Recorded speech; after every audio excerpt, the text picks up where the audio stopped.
Hoje estamos diante de um evangelho que a leitura não é muito fácil, é um evangelho bastante difícil. E difícil por quê?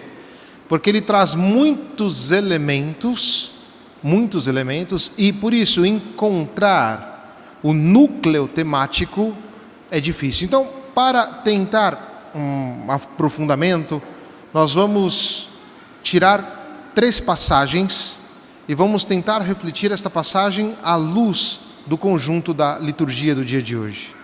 Vamos partir do primeiro fato. Jesus tinha ido para Jerusalém e por ocasião da festa da Páscoa dos Hebreus. Este é o primeiro fato que nós aprofundaremos. Em seguida nós vamos falar sobre a ação enérgica. Para nós não é muito cômodo ver Jesus com um chicote na mão, pronto para expulsar as pessoas do templo. É uma imagem que para nós, nos dias de hoje, seria muito escandaloso, né? Como se o padre expulsasse alguém de dentro da igreja, seria um escândalo muito forte. E por fim, nós vamos falar sobre Jesus e o seu corpo, que ele identifica com o templo.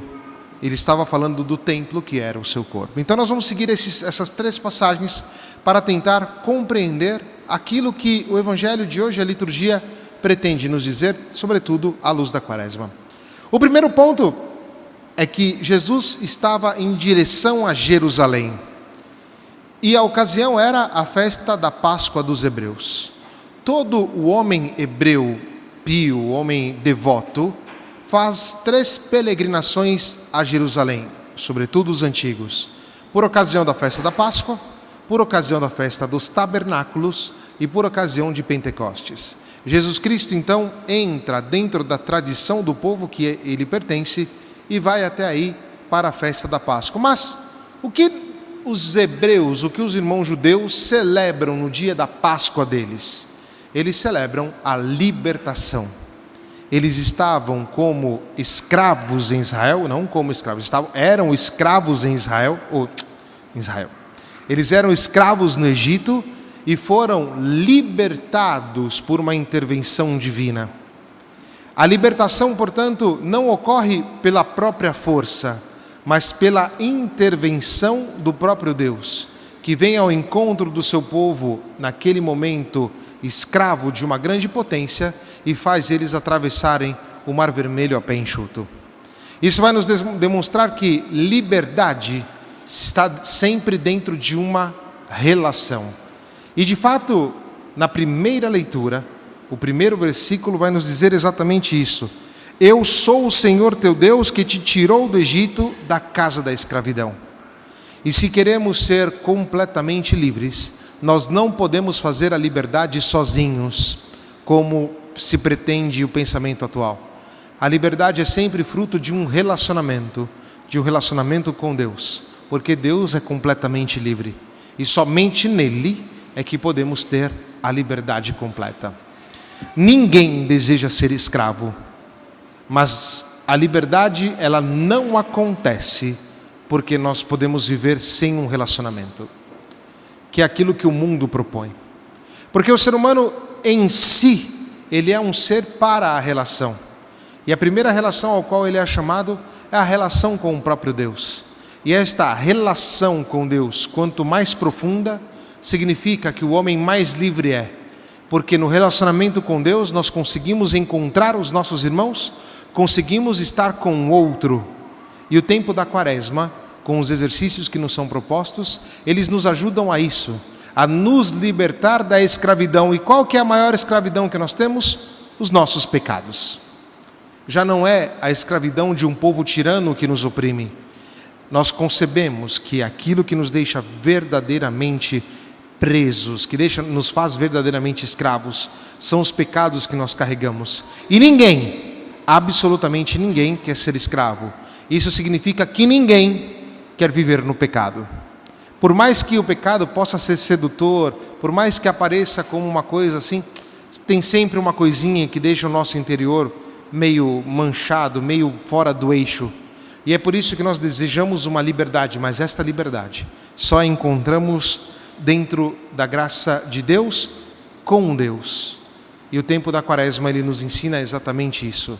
Jesus Cristo vai, por ocasião da Páscoa dos Hebreus, quando vai viver a sua Páscoa também, e que nos dará a plena libertação dos nossos pecados. Por isso, se quisermos ser livres, somos chamados a viver dentro de uma relação. Esta relação com Deus, que por graça nos deixa livres do pecado e nos dá a graça de viver plenamente aquilo que nós somos chamados. O segundo ponto que nós pretendemos na reflexão de hoje é Jesus Cristo que vai ao templo, pega um chicote e expulsa os vendedores, os cambistas, os animais, a mercadoria deles. É uma imagem difícil para a gente, não é uma imagem muito fácil, sobretudo para o nosso tempo moderno, para o tempo em que nós vivemos, em que tudo tem que ser muito tranquilinho, muito amorzinho, muito confortável, que traduzindo na linguagem da internet, quer dizer, nós vivemos um tempo um pouco Nutella, né? A internet fala Nutella. Então, conceber um Jesus que entra dando chicotada não é uma coisa muito legal. Mas isto é uma realidade, Jesus Cristo fez isto. Mas como podemos interpretar isto? Ver Deus, para o antigo, como um Deus que é nervoso, um Deus que não era uma coisa inusual. Ao contrário, nós vamos ver na primeira leitura, e vai nos dizer o próprio Deus: eu sou o Senhor teu Deus, um Deus ciumento, castigo a culpa dos pais nos filhos, até a 3ª e 4ª geração dos que me odeiam. Portanto, para o homem antigo, conceber Deus com esta vertente também muito séria, muito enérgica, não era uma coisa fora do contexto, fazia parte.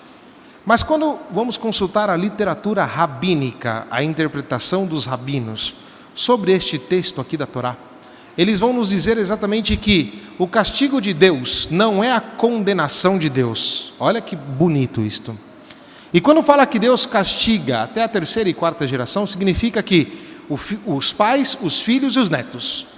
Ou seja, aquela geração, ela tem a graça de poder se converter. Ou seja, o castigo de Deus, ele é em prol da conversão. Ele não é em prol da condenação. E dar a possibilidade de gerações se converterem significa uma manifestação da misericórdia de Deus, que pode nos parecer muito estranho. Mas sobre esta ótica, nós podemos compreender Jesus Cristo que entra dentro do templo muito nervoso e faz este ato de mandar embora os comerciantes. Ou seja, quando Jesus Cristo está fazendo isso, está de alguma forma manifestando o convite à conversão. É tempo de se converter. Será que nós temos a capacidade de deixar Jesus entrar no templo da nossa vida e mandar embora aquilo que não nos constitui como pessoas? Será que temos coragem de deixar Jesus entrar no templo da nossa vida e destruir aqueles atos que nós fazemos de comércio, atos que não são justos, aquilo que não pertence ao nosso ser cristão? Muitas vezes, já disse em uma homilia, mas repito, o modo como Deus nos ajuda parece uma não ajuda, porque nós não compreendemos exatamente como Ele age, mas Ele age sempre em nosso favor, exatamente porque Ele é misericordioso. E a pergunta que nos resta é exatamente esta: Jesus Cristo, ou melhor, deixamos Jesus Cristo entrar na nossa vida e destruir aquilo que não faz parte da nossa vida? Transformar o nosso lugar, purificando-o em um lugar santo, em um lugar de adoração? Ou nós estamos expulsando Jesus da nossa vida, mais do que deixar Ele expulsar o mal que está dentro de nós? Esta é uma pergunta que deveríamos nos fazer, sobretudo porque o tempo da Quaresma exige isso. Ou seja, nós somos chamados neste período, nos exercícios quaresmais, para uma conversão profunda, para a conversão da nossa existência enquanto cristão, para que possamos nos assemelhar melhor à graça que nos foi dada pelo próprio Cristo. Por isso, se teria que dar um conselho hoje, o conselho é este: deixe Jesus Cristo entrar e mandar embora da tua vida aquilo que não pertence a você. Falávamos de liberdade no primeiro ponto, e o segundo ponto é exatamente isto, ou seja, deixar que a misericórdia do Senhor, ainda que venha com um chicote, ela possa acontecer na tua vida. que Ele possa destruir aquilo que dentro do teu coração não pertence ao seu ser cristão. E o terceiro ponto é um ponto muito bonito do Evangelho, em que Jesus Cristo vai identificar o seu corpo como o templo. Ele vai dizer que em 3 dias Ele reconstruirá. Portanto, é uma clara passagem sobre a ressurreição. Se nós vemos este templo novo, que é Jesus Cristo, nós vamos compreender então que nós participamos desta vida nova, porque o corpo ressuscitado de Cristo cria novas relações e nos dá a capacidade de um novo modo de ser. São Paulo nos dirá que o nosso corpo é templo do Espírito Santo, sem nenhuma dúvida. E São Paulo dirá que Jesus Cristo, que é templo, não tinha nenhum pecado, Ele se faz pecado por nós. E o que Jesus Cristo faz com os nossos pecados? Destrói na cruz. Esta destruição dos nossos pecados nos dá a capacidade de uma vida completamente nova. Mas uma vida completamente nova, não que estamos longe daquilo que Jesus nos propõe, mas porque nós também somos membros deste corpo novo. Nós participamos desta vida nova de Cristo. Santo Irineu de Lyon vai nos dizer, ele sabe que nosso corpo não é somente templo, mas é também membro de Cristo. E por isso, aquilo que a nós não se assemelha a Cristo, não é parte da nossa vida. É por isso, quando o Senhor vai nos dar esta capacidade, nos dá de modo, inclusive, desconcertante. E por que de modo desconcertante? O povo de Israel subia até Jerusalém para fazer sacrifícios a Deus, para agradecer a Deus pelos benefícios da liberdade de poder viver uma vida nova. É o próprio Deus agora, em Cristo, que assume os nossos pecados e se oferece em sacrifício. A lógica muda completamente. O próprio Deus se dá em sacrifício por nós.